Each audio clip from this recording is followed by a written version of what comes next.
Welcome back to the channel, everybody. Welcome to another week. Welcome to a fresh start.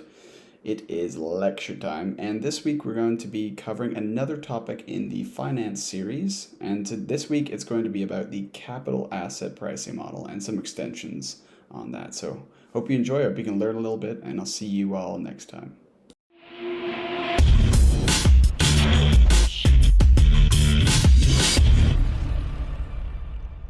Welcome everybody to the second finance video on this channel, and today we're going to be covering the capital asset pricing model. The ideology that kickstarted the capital asset pricing model came from Harry Markowitz's portfolio theory, and we actually covered this in the first finance video, so if you haven't seen it, go and check that out. In 1962, the basic framework was formed by Jack Traynor, Jan Mawson, William Sharpe, and John Lindner. These are very famous names in both economics and finance. Although this was the original CAPM, Fisher Black further developed the Black CAPM, as so it was called, which revolves around the idea of a zero beta approach and doesn't rely on a riskless asset, such as a risk-free asset, such as a government bond. This was seen to be much more robust for empirical settings.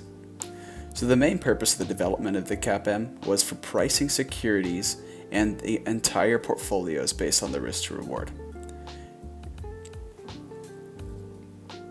When we look at pricing individual securities, we can utilize the capital allocation line, or CAL, and we actually looked at this last time in the finance series. From the diagram, you might remember it. The CAL was constructed from a rearranged form of the CAPM with the risk-free rate of return as the intercept. So we can see it here, and I'll explain these symbols in a moment here. It might look a bit confusing at first, but I promise you it's not. So the RF here is going to be the risk-free rate of return, which is something like a government bond, the expected return of an asset, and then we have the expected return of the market, and this beta here is very important, and this is going to be the risk. So with the capital asset pricing model, we can create a risk premium, which is defined as the difference in return between the asset of interest that we're looking at and the risk-free asset, and this is its risk essentially.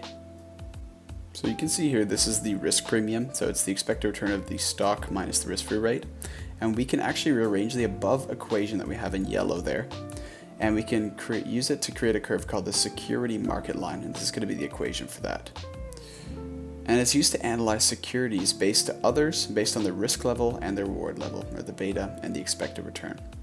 So the security market line serves to showcase the trade-off between risk and reward between each individual security and the market return.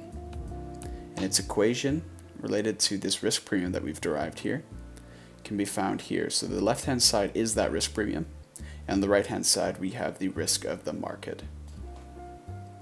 And this is a rearranged version of the CAPM model. So looking at this visually, on the horizontal axis we have the risk or beta, and on the vertical axis we have the expected return of the security, and we have the risk-free rate as the intercept, and the security market line we can see here. It's very similar to the capital allocation line, but in a different space. And you can see if we're lying below here, we have a high beta, low reward, and it's underpriced, and it's overpriced if it's above. And it needs to be at equilibrium on the SML line there. So it's also important to note on this chart that we can see the market-specific risk, or systematic risk, which I'll cover in a moment, and not risk of individual securities, such as in the framework Harry Markowitz used, and this is the big distinction. And the slope is the market risk premium. If a security is overpriced, as we mentioned before, it will experience reduced expected returns up to the point at which it lies on the SML. And this means it's in equilibrium. And similarly, if it's underpriced, the expected return will rise until it lies on the SML. The most important thing to take away from the SML is that it shows us that securities with higher risk, or beta, are compensated by having a higher return, or expected return in this case. And the beta is actually the key to the CAPM.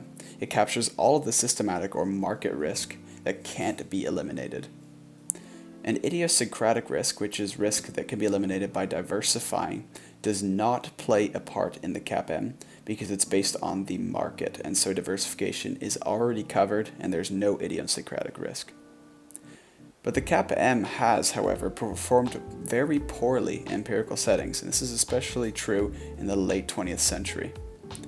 This has been found to be due to the fact that only a market beta has been introduced, when in fact there are many risk factors in the economy, as you might imagine.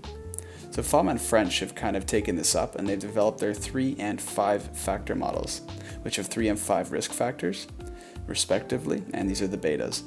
So these include betas for firm size, which is large minus small, which is what they use, and growth firms, so high growth versus small growth firms, and this helps to capture that. It's also important to note that the CAPM holds with certain assumptions, and it wouldn't be an economics or finance topic if it did not. So these include no taxes, no transaction costs, a one-period investment horizon, a unique risk-free asset, and there's a few others as well. Interestingly, a recent study found that higher beta stocks or more risky stocks performed worse consistently than low beta stocks over a 50-year time horizon, which shows the CAPM's flaws. The CAPM is most commonly used to suggest mispricing of securities based on whether the security lies on the SML, and this is the key. So I'll see you guys next time.